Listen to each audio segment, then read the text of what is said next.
안녕하세요, 유쌤입니다. 오늘 유쌤이 북카페 진행하도록 하겠습니다. 오늘 소개해드리고 싶은 책은요, 조정민님의 길을 찾는 사람입니다. 나온 지는 꽤 오래된 책인데요. 실제로 아주 좋은 얘기들이 많은 책이라서 오늘 함께 하고 싶어요. 그 왜 책을 보면 이렇게 한번 딱 읽고 이제 책장에 꽂아놓고 다시는 안 꺼내는 책이 있고, 또 이제 막 계속 끄집어내서 계속 보는 책들이 있잖아요. 근데 이 책은 아주 대표적으로 계속 끄집어내서 보는 책에서 막 책이 낡았어요. 하도 만져가지고, 좋아가지고 하도 만져가지고. 그래서 거기에 나와 있는 내용 중에 함께 공유하고 싶은 내용들을 제가 오늘 소개해드리도록 하겠습니다. 나를 비난하는 사람과 나를 칭찬하는 사람에게 내가 누구인지를 결정하도록 내맡기는 것이 나를 잃어버리는 지름길입니다.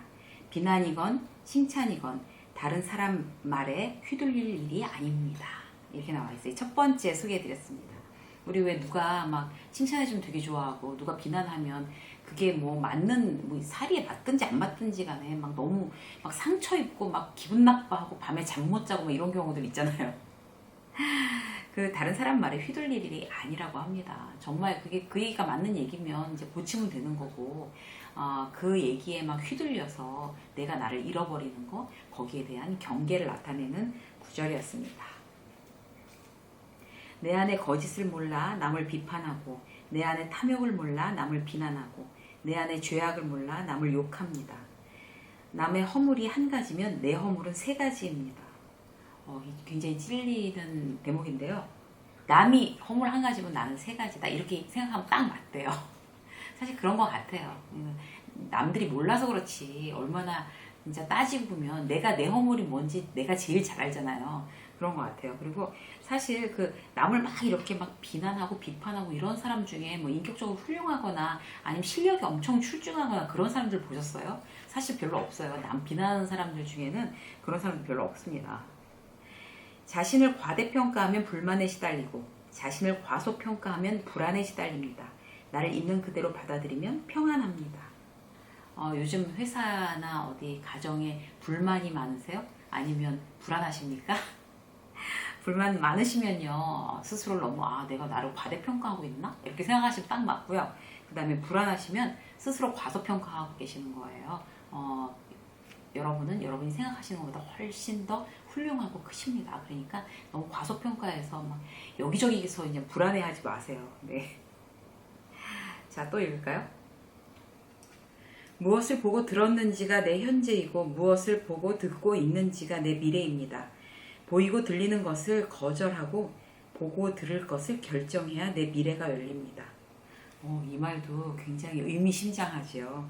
지금 내 상황, 내 현재에 대해서 굉장히 불만스럽다, 내가 갖고 있는 내 현재가 라고 한다면, 내가 과거에 보고 듣는 게 잘못됐다는 그런 의미인 것 같아요. 그런데 실망하지 않아도 되는 게 뭔가 하면, 현재는 일단 그렇지만 내가 미래에 내가 소망하는 어떤 내가 되기 위해서 내가 보고 들을 거를 내가 결정할 수 있다는 얘기거든요.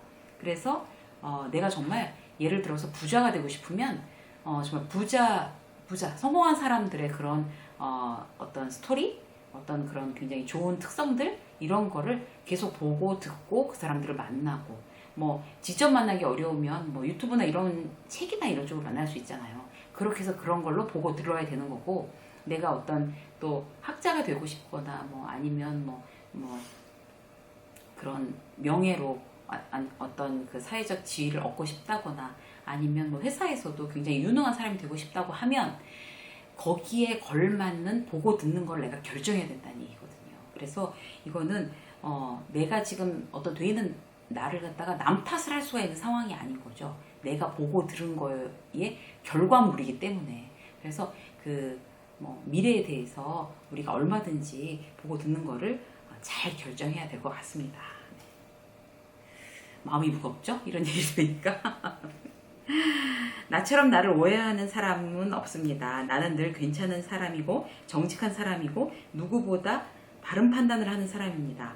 그런 오해를 입 밖으로 내지만 않는다면 별일 아닙니다. 이거 되게 재밌죠? 내가 나를 제일 많이 오해하고 있대요. 정직한 사람으로, 괜찮은 사람으로. 사실 굉장히 허물 많고, 그런데 아주 내 스스로를 오해하고 있으니까 중요한 거는 이제 입 밖으로 이제 그거를 내지만 않으면 별일이 없을 거랍니다. 실패가 부끄러운 것이 아니라 실패에서 배우지 못한 것이 부끄럽고, 실수가 어리석은 것이 아니라 실수에서 배우지 못한 것이 어리석습니다. 맨날 듣는 얘기인데 사실 참 이렇게 어려워요. 이렇게 실천하기가. 그러니까 어떤 건가 하면, 실패한 사람, 이렇게 성공한 사람들 중에서는 예전에 자기가 이런 실패를 겪어서 결국에 이렇게 성공했다, 이런 얘기를 굉장히 자랑스럽게 하잖아요.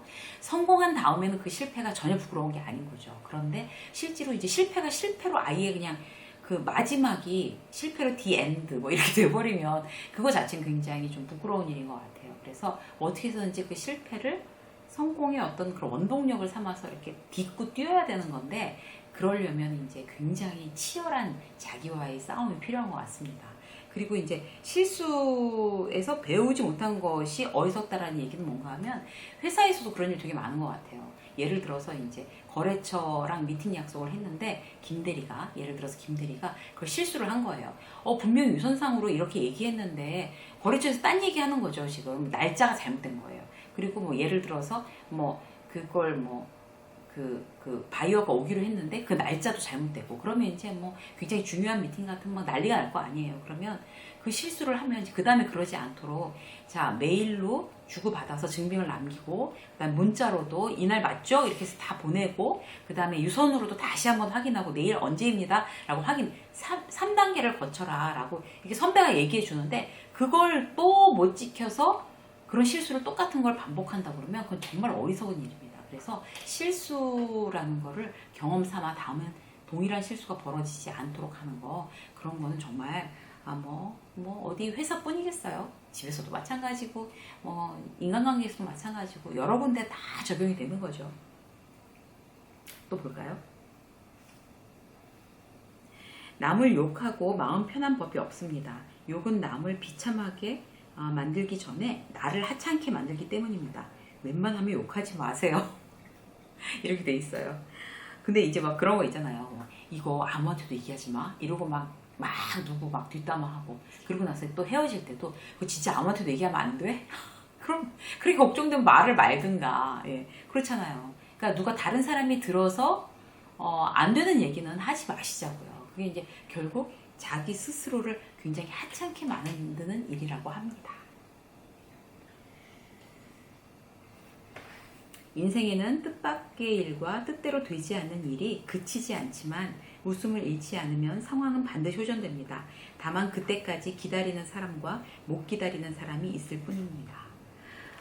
근데 사실 그 뜻대로 되지 않는 일을 겪으면서 그렇게 웃는 거는 사실 쉬운 일은 아닌 것 같아요. 이거 읽으니까 예전에 연예인인데, 유명한 연예인인데 굉장히 실패했다가 빚 갚고 이런 연예인 있잖아요. 근데 그분이 한 얘기가 생각나요. 그분도 그분의 얘기가 아니라 셰익스피어의 어떤 명언을 이렇게 인용한 것 같았어요. 근데 그 사람이 하는 얘기가 어떤 그렇게 힘든 일을 겪으면서 이렇게 울면 삼류, 그 다음에 진짜 눈물이 나오는 걸 꼭 참고 있으면 이류, 그리고 웃으면 인류래요.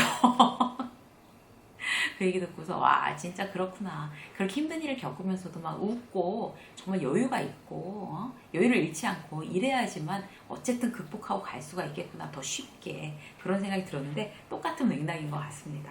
자, 웃음을 잃지 않으면 상황은 반드시 좋아진다고 합니다.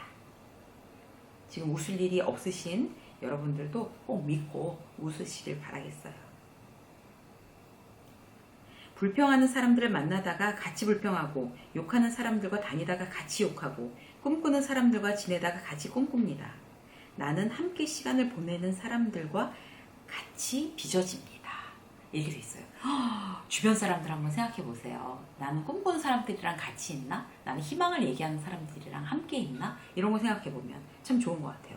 불평하는 사람, 이렇게 주변에 입만 열면 불평하는 사람들 있잖아요. 그런 사람들 만나면 점점 이제 본인도 그렇게 된다고 하네요. 근데 되게 무서운 일이죠. 왜 그런 얘기 있잖아요. 이렇게 끼리끼리, 그 밥에 그 나물, 또 무슨 얘기지? 유유상종 이런 얘기가 다 똑같은 맥락인데 그 사람 옆에 있는 가장 친한 사람들 세 사람의 평균치가 바로 나라고 합니다. 그래서 내가 지금 제일 자주 만나는 사람들 누구지? 그 사람들의 3명의 평균치가 나라고 하는데 그게 나의 모습이라는 거예요. 그러니까 웬만하면 사람을 막 돈이 있고 없고 뭐 사회적 지위가 있고 없고 권력이 있고 없고 이런 걸 나누어서 가려서 만나는 것도 문제지만 실질적으로 정말 그렇게 막 불평하는 사람, 늘 비관적인 사람, 막 남의 뒷담화하는 사람 이런 사람 멀리하는 것도 굉장히 지혜가 아닐까 싶어요. 그래서 주변에 좋은 사람들을 많이 두십시오. 특히 꿈꾸는 사람들, 좋은 꿈꾸는 사람들을 많이 두시는 게 좋겠습니다. 이제는 망했다. 내가 망했다는데 누가 돕겠습니까? 새로운 기회다. 새로 출발하는 사람에게는 누군가 도움의 손길을 내밉니다. 도움받고 못 받고는 내 말에 달렸습니다. 이 말로 선포하는 게 되게 중요하다고 해요. 그래서 우리 그 선배 중에 한 분은 이제 퇴직하고 사업하다가 잘 안 되셨어요. 그런데 워낙 이게 긍정적이고 막 이런 분이세요. 그래서 뭐 굉장히 깔끔하게 막 하고 다니고 얼마나 속이 오죽하겠어요. 막 다 날렸는데 그런데도 굉장히 명랑하게 그렇게 다니고 아이 다시 시작할 수 있어. 뭐 다시 시작하면 돼. 할 수 있어. 이런 식으로 이제 그렇게 긍정적인 기운을 막 안타까워서 뭐라고 이렇게 말하기도 되게 쭈뼛거리는 후배들한테도 그렇게 얘기를 해주는 보고 그분을 보고 그래 저분은 성공하겠다 그런 생각이 들더라고요. 그러니까 그분이 성공할지 안 할지는 그 주변에서 보면 벌써 아 저 사람 성공할 사람? 그럼 그 사람 성공하는 것 같아요. 그리고 아이고 저 사람이 성공하겠냐? 이러면은 정말 성공 못하는 거고.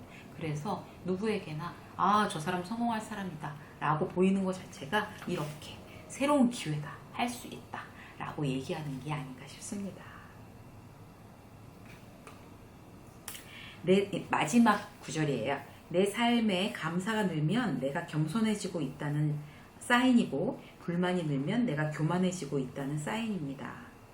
여러분은 늘 감사하고 계십니까? 아니면 늘 불만이 많으십니까?